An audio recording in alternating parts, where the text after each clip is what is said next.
السلام علیکم۔ پچھلے دنوں میں نے ایک آڈیو میسج میں یہ بتایا تھا کہ وہ ایمان کیا ہے جس کی طرف قرآن مجید ہمیں بلاتا ہے۔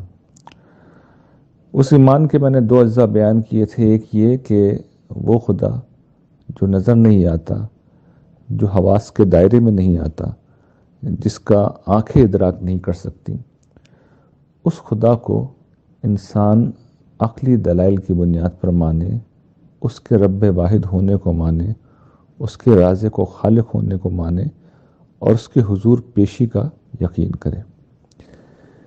دوسرا جز اس ایمان کا یہ ہے کہ انسان جب عقلی طور پر خدا کو مان لے تو پھر قرآن مجید نفسیاتی طور پر انسان کو خدا سے متعلق کرتا ہے۔ اور آپ غور کیجئے کہ انسان کی شخصیت کے یہی دو اجزاء ہیں، انسان یا تو عقلی وجود ہے یا انسان نفسیاتی وجود ہے۔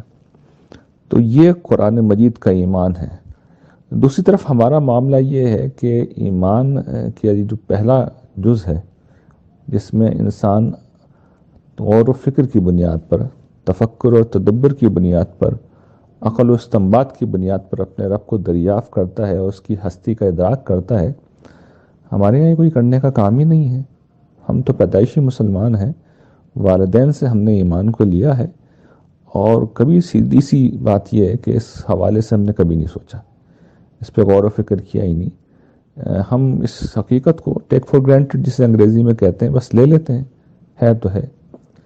تو خدا سے ہمارا وہ تعلق نہیں ہوتا جو دریافت کا تعلق ہے، اور جب تک خدا ذاتی دریافت نہ بنے، انسان خدا کا تجربہ نہ کرے، اس کو محسوس نہ کرے، انسان عقلی طور پہ خدا کو نہ جانے، حقیقت یہ ہے کہ ایمان کا ذائقہ ہم نہیں چکھ سکتے، ایمان کی لذت ہم نہیں پا سکتے۔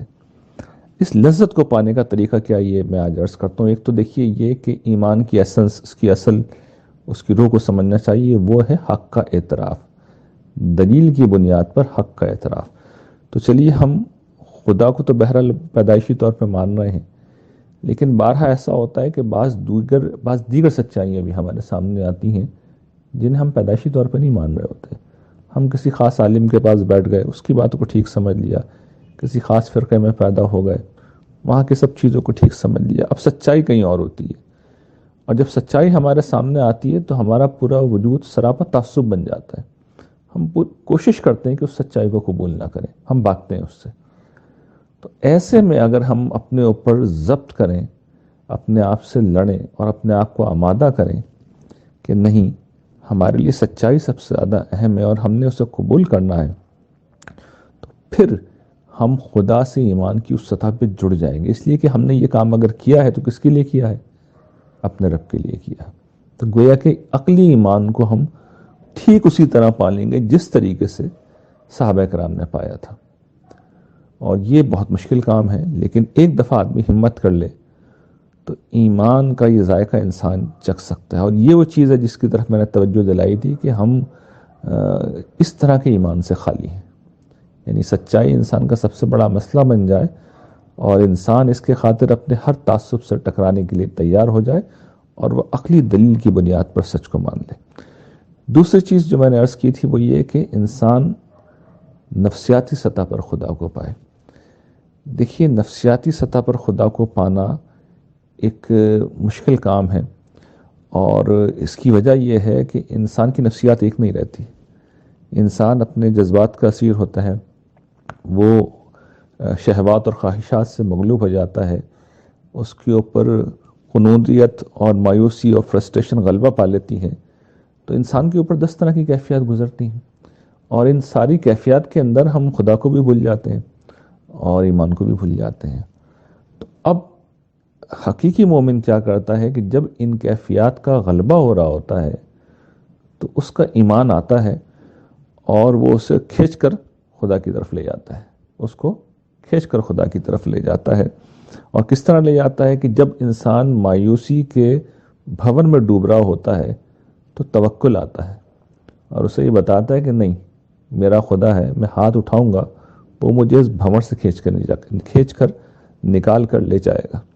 اسی طریقے سے انسان کے اوپر شہوات کا غلبہ ہوتا ہے، انسان گناہ کی طرف بڑھتا ہے، برائی کی طرف راغب ہوتا ہے، لیکن اندر سے آواز آتی ہے کہ نہیں، صبر، استقامت، خدا کے خاطر جمے رہو، ڈٹے رہو.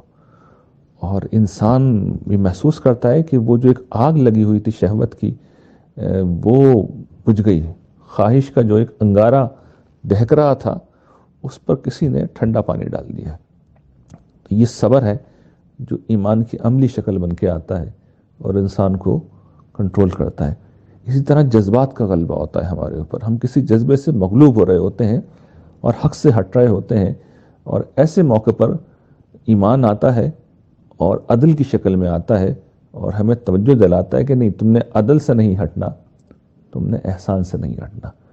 تو یہ چیزیں ہیں جو ہمارے ایمان کو نہ صرف یہ کہ برقرار رکھتی ہیں بلکہ ایمان کو بڑھاتی ہیں، ایمان میں اضافہ کرتی ہیں. یوں ایمان جسے ہم ایک منزل سمجھتے ہیں، یعنی کچھ الفاظ زبان سے نکال دیے، میں اللہ پہ ایمان لایا، ہم نے اسے منزل بنا دی. یہ منزل نہیں ہے، ایمان ایک راستہ ہے، اور اس راستے پہ بندہ مومن ساری زندگی چلتا ہے. اور ایسا بندہ مومن جب خدا کے حضور پیش ہوتا ہے تو پتہ ہی چلتا ہے کہ جس طرح خدا انفائنائٹ ہے، اس شخص کا ایمان بھی انفائنائٹ تھا، اس کی درجات بھی انفائنائٹ ہو جاتے ہیں. اور جو ہماری طرح کے لوگ ہوتے ہیں جو زبان سے کچھ الفاظ ادا کرنے کو ایمان سمجھتے ہیں، پتہ ہی چلتا ہے کہ خدا انہیں بخش دے تو یہ خدا کا احسان ہے، بہت بڑی بات ہے، ورنہ انہیں ملنا کچھ بھی نہیں ہے. اس ایمان کو پیدا کرنے کی ہمیں کوشش کرنی چاہیے.